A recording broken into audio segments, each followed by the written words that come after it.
amazing. But it's just that thing that we always we talk about market approaches all the time, but market approaches don't work for good, like, let's face it, 50% of people can't afford to buy homes anyway. They end up renting, and the landlords usually don't care. So, it's just that I think governments have got that job of thinking for those people who don't have those choices. And interested to hear how affordability and solar orientation are going to go together. Well, I don't think the two are mutually exclusive. I suppose it's all the devil in the detail around individual blocks and around what level of solar accessibility you can get, depending on the nature and the size of the block. But it's not to say that the rule, well, certainly not the case that the rule is that the affordable blocks will be the ones that get no sun. That's not a policy position at all. No, but it's a market default position. Well, I mean, yes and no. I think you've got there are a range of factors that will determine market outcomes. For example, people will pay a massive premium for a view, may not necessarily see them having a north-facing property. I mean, you need only look at, for example, at Capital Tower in the city. The most expensive apartments are the ones that have a view over the lake that face south. The ones that have the wonderful northern aspect are worth considerably less. So there are a range of factors that will influence a market price overall. But I mean, for all the well-intentioned social engineering and that we might want to achieve, in the end, real estate is a market, and you have to try engender some way of getting some market-based solutions as well.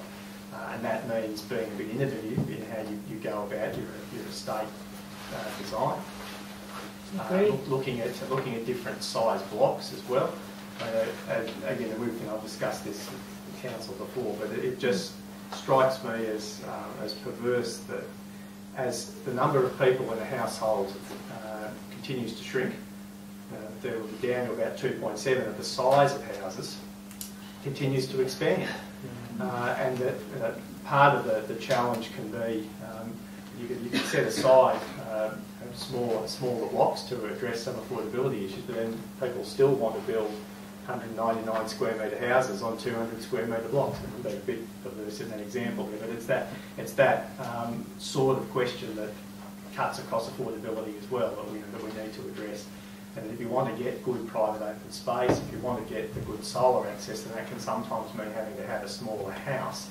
And Alan has done it, and not having a fourth bedroom and a family room necessarily, or a second dining room, in order to get a better solar outcome for your property. So they're all factors that go into affordability.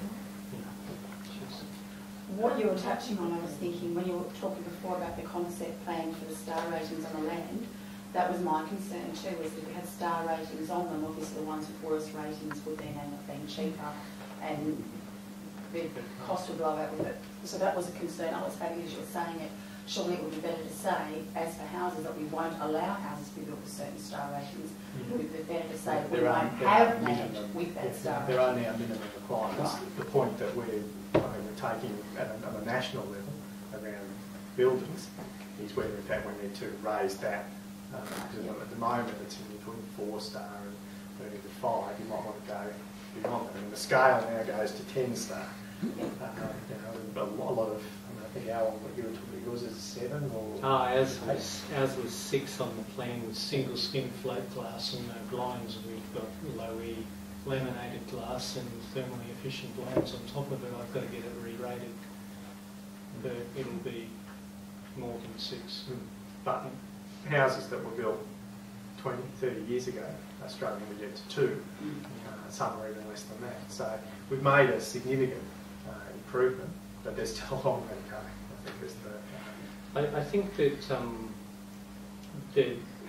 the issue is somewhat addressed by what we put in our submission on the territory plan, where we said that currently, or currently, as in the old territory plan, it required, I think, a minimum of 70 or 75% of the blocks had to meet a 3-star rating for orientation, and then the rest, nothing, no controls. What we suggested was that that needs to be lifted to a higher rating and a higher proportion. So I suggested, I think you've actually got the words there in your briefing. I think I suggested 85% with a 4-star rating and the rest with a 3-star rating or something like that, or just, you know, a minimal maybe 5% or less that can satisfy a lower rating, but none that don't have to be rated at all, you know, so that there's sort of bars lifted across the board, and then, but you're giving the developers something back as well, you know, they can turn it into a marketing tool for the larger blocks. But the key thing with the smaller blocks, which is where most of the affordability drive is going to be, is that where there's no real ability to set back from the side boundary, that they really need to run north-south, and then you rely very much on your northern boundary with your frontage, and a lot of those smaller blocks go 2 stories, so you have the ability to double your frontage. If they're long enough, you can introduce courtyards so you can get additional frontages facing north. The biggest problem that I had getting through on the territory plan, and it was because of the drive to stay policy neutral, was to get variable setbacks depending on whether such a block is on the north side of the street or the south side of the street.